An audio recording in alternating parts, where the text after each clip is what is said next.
I raised my son for 14 years before discovering he wasn't biologically mine. My wife left me for his real father and said they could finally be a real family. Then my son spoke up in court.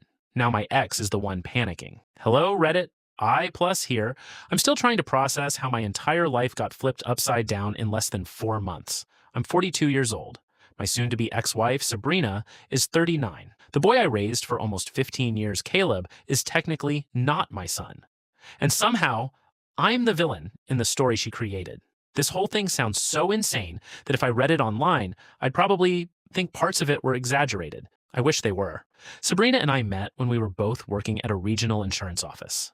I was the boring, dependable guy with a stable career and a 5-year plan. She was funny, charming, spontaneous, the kind of person who could walk into a room and make everyone gravitate toward her. We dated for barely a year before she got pregnant. I remember panicking at first because it felt too soon, but she cried happy tears when she showed me the positive test and told me we could build a beautiful life together.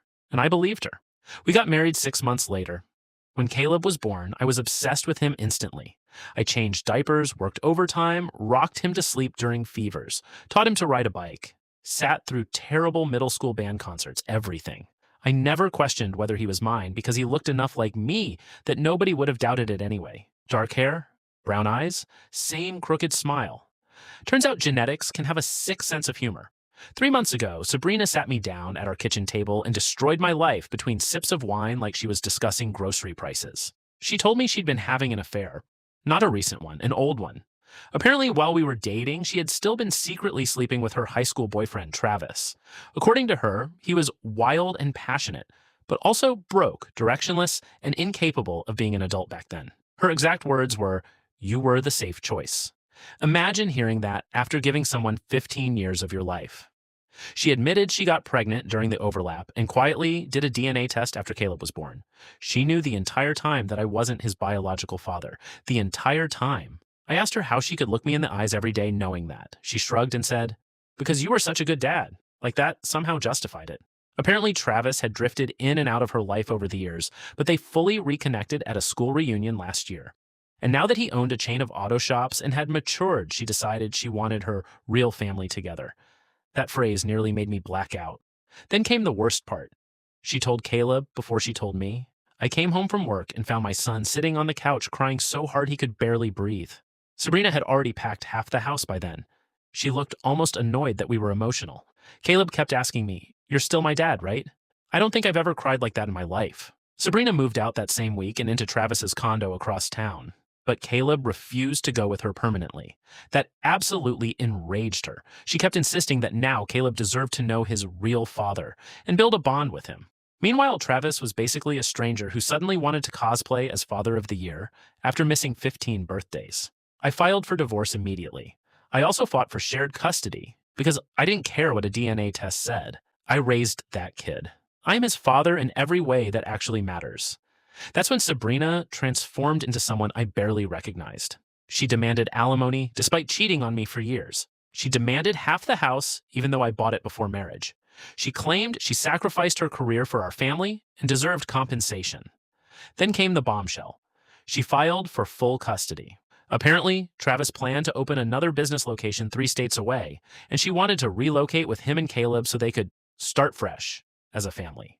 I was supposed to get holiday visits, for the child I spent 15 years raising. I swear family court is one of the most humiliating experiences a man can go through. Suddenly, your entire life gets dissected by strangers while someone lies about you professionally.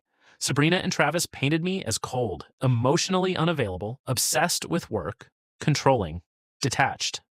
Travis actually told the court that Caleb needed a stable masculine role model. I nearly launched myself across the courtroom.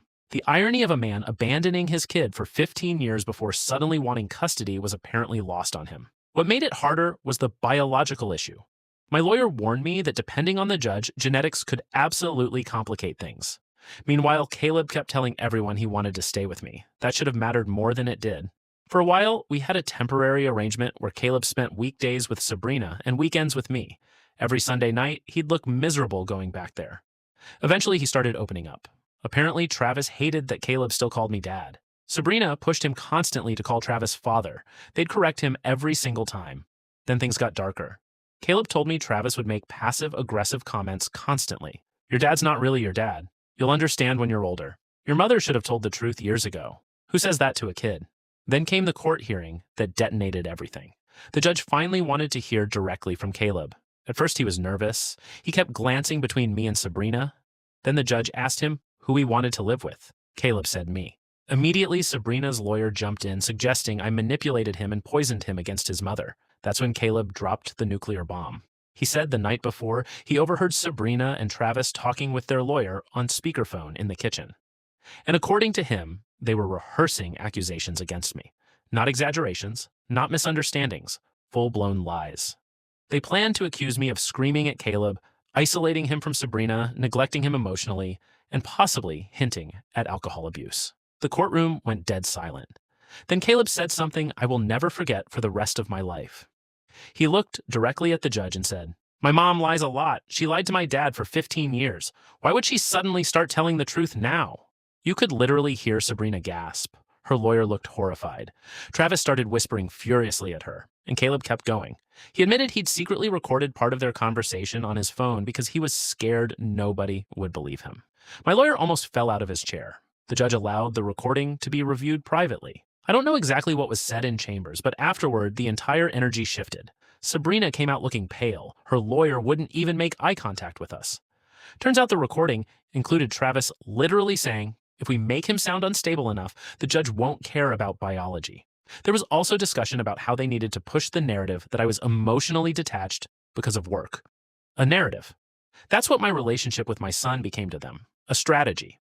The judge absolutely tore into them, especially Sabrina. She got lectured for involving Caleb in manipulation, exposing him to adult legal discussions, and attempting to coach testimony indirectly. Temporary, full relocation privileges were denied immediately. And then came the part that finally broke Sabrina. The judge asked Caleb one final question. If the court allowed it, who do you consider your father? Caleb didn't even hesitate. He pointed at me. That's my dad. The other guy is just the reason I exist. I saw Sabrina burst into tears instantly. Travis looked furious. And for the first time in months, I felt like maybe I wasn't losing everything after all.